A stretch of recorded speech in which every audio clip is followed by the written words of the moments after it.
What's up guys, I just got a whiteboard and in the first video I want to explain to you guys how I train 7 days a week, keep making progress, no days off. For the people that are interested in training 7 days a week, I'll explain to you my training split, how I'm able to give every muscle group enough recovery and still progressing, alright? So, let's jump straight into it. First thing first, I gotta say that I've been doing this for 4 or 5 years now where I train 7 days a week, so I had to get my body used to handling that much stress. Alright, I've been training overall for 14, maybe 15 years. So I've been training for over a decade. I don't recommend beginners doing that. But if you've got maybe over 5-6 years under your belt and you have a solid foundation and you want to give it a little bit more, I think that you can progress a lot by eliminating rest days. And you'll see how I take rest days.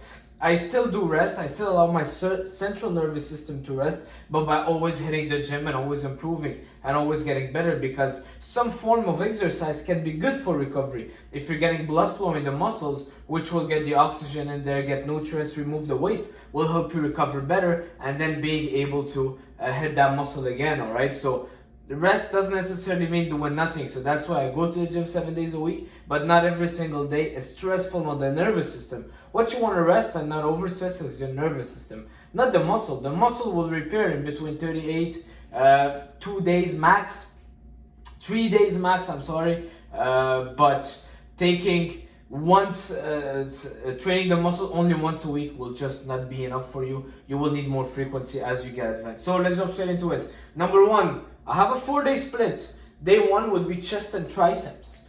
Day 2, back and biceps. Day 3, shoulders and arms, and day 4, legs. Alright, so that's my training split that I keep repeating every 4 days. So day 5 here will be again chest and triceps, but it's going to be a different chest and triceps than the one that I did first. Day 6 will be back and biceps, but a different back and biceps. I'll explain to it. I explain you guys how one day I'll focus more on heavy lifting and one day more on pump style workouts. Day 3, day 7, another shoulders and arms, different again, and day 4, a different leg day. So I have 2 versions of each and I will keep repeating. So now the third time that I'll be hitting chest and triceps, I'll go back to the first version. Okay, so what's the difference in between the 2 versions? The first version, which is every single day of that split, the first version of the 4-day split, I'm focusing on compound heavy lifts. So this is where I'm stressing my nervous system. The good stress, I'm not overdoing it, but this is where I'll focus on heavy bench on my chest day. On my back day, I'll be focusing on heavy rows, alright? Those are the compound lifts that will stimulate your nervous system the right way, promote growth hormone growth, promote testosterone, will boost your testosterone, will really help you work also many muscles at the same time, and which will help you grow. Especially as natural lifters, you don't want to sleep on those compound lifts. Alright, it's a little bit weird for me doing the video standing next to a board, so I'm getting used to it. Number 3 is the overhead press for the shoulders, so I will be focusing a lot on those heavy lifts, doing more overhead press with the bar. Alright, and for the legs, my heavy day would be focused on squat. Of course, I'll do a lot of squat sets. Today I spent 1 hour on the squat rack just doing heavy squats. I was doing sets of 8 and then went to sets of 5. I did overall maybe 8-9 working sets of squats and I feel pretty good. And that's 90% of my workout is spent on those compound lifts. Alright, on those compound lifts, working with the weight, pyramiding the weight up and down, and spending my time on there. Now, my day 5, yes, my chest will be already recovered by legs day. So my chest is already recovered by the time I'm on day 4. Alright, for all the people that are scared of overtraining, you're probably undertraining. But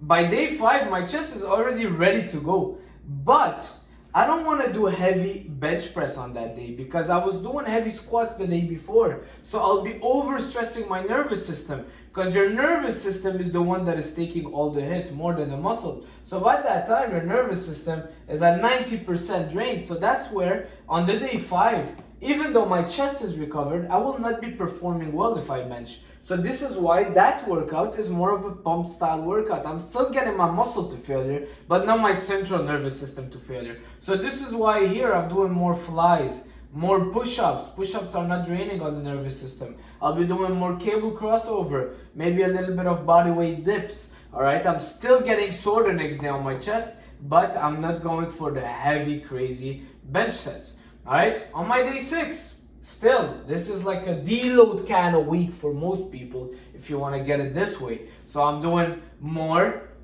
pull-ups, more lat pull down, more cable rows, more time under tension, and more squeezing on that cycle. All right, and that's how I'm getting my lats to failure. Am I still doing rows? Yes, but not as heavy. I might do rows in a circuit. Let's say a pull-up, a row, and then a lat pull down, for example. But on the first version of my split, I'm just going crazy on the barbell rows, and I'm taking 2-3 minutes rest in between because I want to go heavy on them.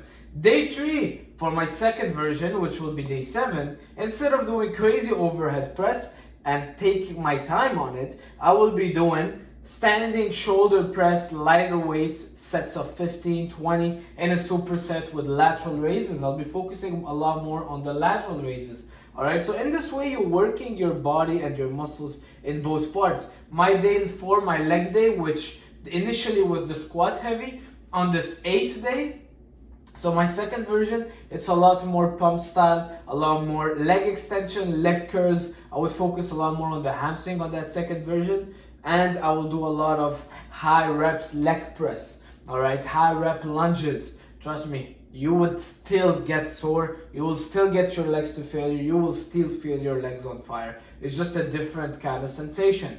And a lot of people think that they can't grow because they're doing more of a pump style workout. Well, combining it with the heavy days that I'm doing, yes, you can grow. If I was just to do those light stuff, I would not grow anymore. But because one day of the split, 4 days out of 8, so 1 day out of 2, in the long term, I am lifting heavy, the other day more of a pump style workout. So in this way, you're giving your central nervous system a break in that day 5 to day 8, I am giving it a break, and on day 1 to day 4, I am pushing it. All right, so this is what you want to get out of this video, is that you don't need to rest a lot the muscles. What you need to rest is your central nervous system. Your muscles can take a lot, all right, as long as you're recovering well and you're making sure that you're eating. All right, the foundation, which is diet, sleep, recovery, and training. Okay, so if you're feeding those muscles, you're giving them enough recovery as well, which is, let's call it 2 days off in between. Here we're giving them 3 days off in between. So we're set for this. The diet, I am making sure that I'm eating well. I'm not gonna say well above maintenance. I'm also, honestly, now I'm eating at maintenance, but I'm making sure that I'm eating well before and after training. Especially my carb intake is pretty high before and after training, and my sleep is pretty good, and my workouts are not overstressing on the nervous system. I'm not doing crazy amount of sets. I'm not doing any junk volume. I'm not staying in the gym 2 hours. All right, 1 hour 30 max, I'm out of the gym. All right, if you're starting, go for 45 to 60 minutes and slowly build it up. But once you have those foundation met, the requirement, which is your training and your recovery and your diet and your sleep, then you can apply it to this kind of training style and make sure that one version you're overstressing your nervous system and the other version you're resting it. If you're benching and squatting and deadlifting heavy every single day, that's the recipe for injury. And this is when you will overstress your nervous system, and when you you will overstress your central nervous system, and when your nervous system is overstressed, guess what? Cortisol level is up, testosterone level goes down, so now you're losing muscle mass. Your body's always in the fight or flight mode. You're not able to build muscle mass correctly anymore, and it's just a recipe for disaster. So you don't want to be there. You don't want to be in this vicious cycle, but rather go more in an abundance cycle where you can train more often, but don't overstress your nervous system. All right, so that's pretty much it. There's cycles in life. There's cycles of nature. The trees grow in summer, but then in winter they're not. Right? The fruits, you will see the tree bearing fruits in summer, but in winter they're not. That's just the cycle, and same things apply to training. Okay, now for the diet, does my diet change? My diet do not change whether I'm in the version 1 or version 2. I'm still eating high calories. Let's say, well, I'm never over dieting. I'm eating high calories. I'm making sure my fats are high, my carbs are high, and I'm eating the same way. All right, because when you up your food for a certain way, it goes for a scarcity mindset. If you tell yourself, well, now I'm training legs, so I can finally eat more carbs, or I can finally up my calories, that's not the way of doing it. All right, you want to get your body used to absorbing and digesting and metabolizing that food, whether you're doing a leg day or just an arm day or a recovery day, because it's not that, oh, I can finally earn that food. No, food is fuel that you're putting in your body, and you got to put it every single workout, every single day, because that's how your body operates. All right, that's pretty much it for this video. My cardio, I'm just doing steps at the moment. I'm trying to get 20,000 steps a day. It's pretty hard, but I'm averaging around 15. If you have questions, leave them down below. If you like the board, I will do more of those. If you like it or not, I just bought it, so I'm gonna do more of those. Hopefully you guys like it. See you guys soon. Ciao. Video 1.